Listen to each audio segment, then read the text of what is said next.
Assalamualaikum warahmatullahi wabarakatuh. Perkenalkan, nama saya Intan Anissa, NPM 20211431, kelompok 7, mata kuliah Bahasa Indonesia, dosen pembimbing Lisa Damayanti, SPD, MPD. Di sini saya akan membahas tentang pengembangan paragraf. Yang pertama, paragraf. Paragraf berasal dari bahasa Yunani, paragraf yang artinya menulis di samping atau ditulis di samping. Menurut Kamus Besar Bahasa Indonesia, paragraf diartikan sebagai bagian bab dalam suatu karangan yang biasanya mengandung suatu ide pokok dan penulisannya selalu dimulai dengan garis baru. Nama lain dari paragraf adalah alinea. Jenis paragraf berdasarkan fungsinya, yaitu yang pertama paragraf pembuka. Jenis alinea ini terletak di awal sebuah tulisan, entah itu dalam subbab atau bab buku, maupun di awal sebuah karangan.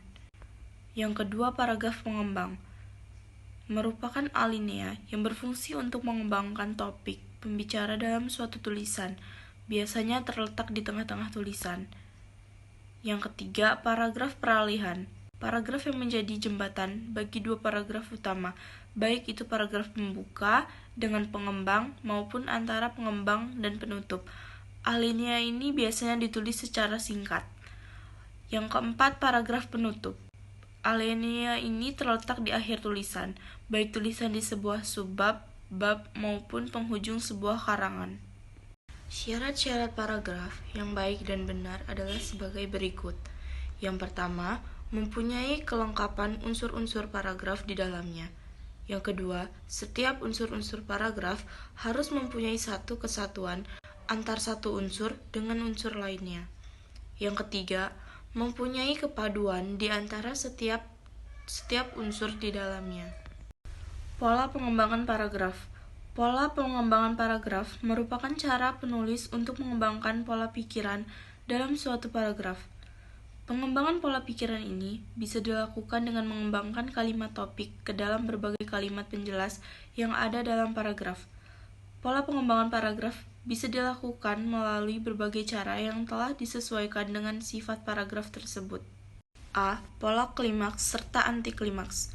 Saat akan mengembangkan gagasan dalam paragraf, pola klimaks dan anti klimaks diterapkan dengan menggunakan klimaks sebagai dasarnya. Artinya, gagasan utama akan dijelaskan dengan menggunakan gagasan yang kedudukannya paling tinggi. B. Pola perbandingan serta pertentangan. Penulisan akan memperlihatkan kepada pembaca tentang persamaan serta perbedaan dari orang, objek, serta gagasan tertentu. Teknik pengembangan paragraf. Secara garis besar, teknik pengembangan paragraf ada dua macam. Teknik pertama menggunakan ilustrasi.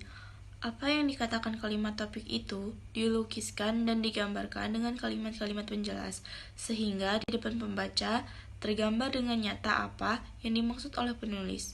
Teknik kedua dengan analisis, yaitu apa yang dinyatakan kalimat topik dianalisis secara logika, sehingga pernyataan tadi merupakan suatu yang meyakinkan. Dalam praktek pengembangan paragraf, kedua teknik di atas dapat dirinci lagi menjadi beberapa cara yang lebih praktis. Di antaranya, A. Pengembangan paragraf dengan memaparkan hal-hal khusus. B. Pengembangan paragraf dengan pemberian contoh.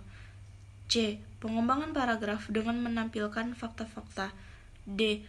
Pengembangan paragraf dengan memberikan alasan-alasan. E. Pengembangan paragraf dengan perbandingan. F. Pengembangan paragraf dengan definisi luas. G. Pengembangan paragraf dengan campuran. Kesimpulan. Yang pertama, paragraf merupakan kalimat-kalimat yang tersusun secara sistematis dengan ide pokok yang terkandung di dalamnya sesuai bahasa yang dipilih. Yang kedua, jenis-jenis paragraf beserta fungsinya terdiri atas 4 jenis, yaitu paragraf pembuka, pengembang, peralihan, dan penutup. Yang ketiga, syarat-syarat paragraf yang baik dan benar dalam bahasa Indonesia antara lain harus mempunyai kelengkapan, kesatuan, dan kepaduan unsur-unsur paragraf yang terkandung dalam suatu paragraf. Yang keempat, pengembangan paragraf berkaitan dengan kemampuan merincikan secara maksimal gagasan utama paragraf ke dalam gagasan bawahan dan kemampuan mengurutkan gagasan bawahan ke dalam suatu urutan teratur. Terima kasih. Wassalamualaikum warahmatullahi wabarakatuh.